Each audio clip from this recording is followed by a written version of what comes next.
entendimento, porque tu é uma nova criatura em Cristo Jesus, tendo essa mente de Cristo, um ser novo nascido. E o que faz essa produção toda, além da fé? É o amor. O crer. E como é que isso se manifesta? Quando Jesus diz mais na frente para Filipe que era necessário que ele fosse para o Pai. Para quê? Enviasse o Espírito Santo, o Consolador. O Consolador de nossas almas, que testifica constantemente que todas as coisas que já foram anunciadas, que foram pregadas há milênios, hoje e amanhã, se assim Deus permitir. A pregação, o testemunho maior da nossa vida, essa é a maior pregação. Do crer na palavra e fazer ela a essência da nossa vivência. Em cada momento, em cada instante. Em cada momento que nós cremos nessa palavra e fizemos nosso comportamento na sociedade, nós estamos pregando esse evangelho verdadeiro para aquelas pessoas, muitas vezes sem balbuciar uma palavra sequer. Simplesmente pelo nosso comportamento. E o nosso comportamento não é arrogância, não é olhar de cima para baixo, querendo inferiorizar o outro, não é menosprezando a outra pessoa, mas se colocando numa condição de igualdade. E quando vendo uma pessoa na sua necessidade, seja ela espiritual ou material ou física, a gente estender a mão, sem precisar falar nada. E se tivermos alguma coisa para falar, falamos coisas boas, porque é coisas boas que saem de dentro dos nossos corações, que saem da essência, que nós entendamos isso, porque aquilo que nós gostamos de ouvir, que nós possamos falar para os outros também. Se nós gostamos de alguma coisa, é como se dissesse assim, gostaria de ser tratado dessa maneira, chegando num lugar, num ambiente, dessa maneira eu gostaria de ser tratado. Então trate as pessoas assim. Não gostaria de ser tratado dessa forma, então não trate as pessoas assim. E nisso a gente vai fazendo o anúncio do Evangelho sem falar nada, muitas vezes. Simplesmente pelo nosso comportamento diferenciado, porque a igreja se comporta de uma maneira diferenciada. E esse comportamento diferenciado que nós falamos não é o farisaísmo, não é o judaísmo, não é a opressão do homem canga de boi que manipula a mente das pessoas e oprime as suas almas e vive com medo dentro das suas reuniões, não. É uma liberdade que nós temos condicionada pelo Espírito Santo que recebemos da promessa de Deus, por intermédio de Cristo Jesus, que veio consolar e confortar as nossas almas, porque nós sabemos que nossa existência aqui, da continuação da mensagem, nós estamos num momento sublime a cada instante. Cada mais vezes mais perto desse Deus, quando nos aproximamos da nossa morte física. Quando mais perto nós aproximamos da nossa existência terrena, mais perto de Deus nós ficamos. Mas aonde nós estivermos, amados, creiam, entendam e vivam isso. Vocês são o templo do Espírito Santo. O Espírito Santo habita no coração de vocês. E não foi por causa de uma promessa de um homem, não foi por causa de uma profecia de púlpito, não, mas foi pela boca de Cristo. Foi a promessa de Jesus, o Verbo encarnado, o Rei eterno que vive para todo sempre. E é nesse amor que se propaga de amor em amor, em glória, em pessoa, em sociedade, que faz a diferença. Aonde entra este amor, aonde entra essa essência verdadeira do Evangelho, aonde tu coloca a planta do teu pé, aonde tu consegue manifestar esse amor, mesmo no meio da tribulação, da angústia e da dor, tu consegue ainda ter, porque dentro de ti tem verdadeiramente a pureza de Cristo Jesus, no teu coração, no meu coração, aonde tu fores, com quem tu estiveres, eu sempre repito isso, porque não importa a circunstância.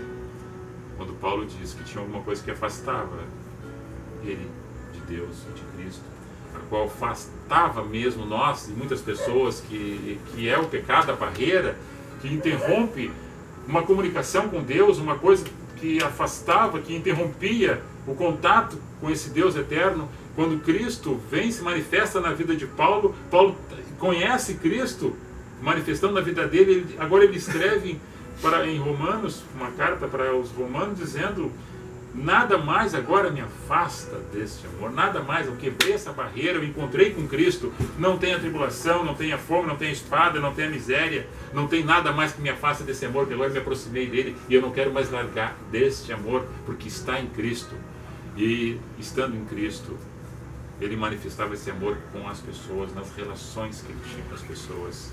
Não era somente fazendo alguns votos, algumas promessas, algumas idolatrias ou peregrinações, não. Era no relacionamento com as pessoas. Aquele tabu religioso, aquelas ofertas, aqueles manjares, anulou-se na cruz. Isso nós falamos e nós reforçamos mais uma vez. Para vocês e para nós, para os nossos ouvintes que nos acompanham no canal do YouTube. Foi anulado ali na cruz da madeira. Um sacrifício único e verdadeiro. Para mim e você, para nós, vivemos em paz e santificação um com os outros, a qual, sem isso, a gente não vai conseguir ver a Deus. E voltando mais uma vez, reforçando mais uma vez, Deus eu vejo em vocês, na vida de vocês.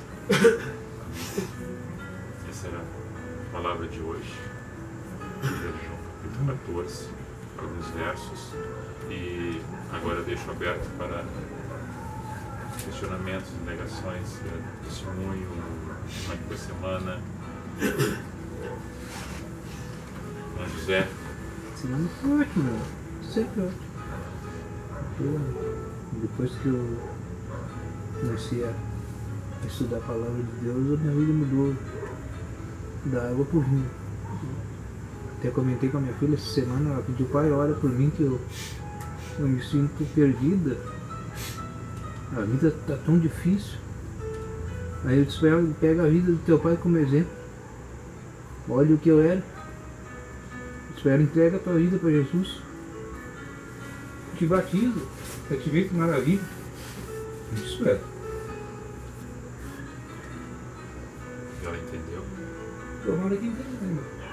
É o tempo de Deus. Porque eu conheci a verdadeira O felicidade tempo só de Deus assim. vai tocar no coraçãozinho dela. Que bom, que bonito o que tu falou pra ela. Porque não é se batizando que a pessoa não vai ter Não. dificuldades. Vai ter, só que as dificuldades, depois que tu te aproxima de Deus, Deus te ajuda a suportá-las. Te dá entendimento para te passar por cima delas e usar aquilo como exemplo para passar para outro. É o refrigério, é o bálsamo, é a certeza.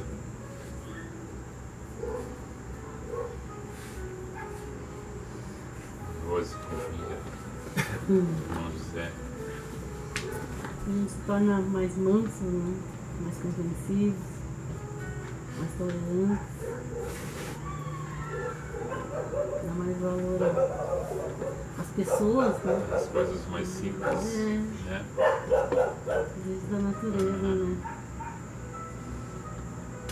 Ver a pessoa, eu digo, ver ela por dentro, né?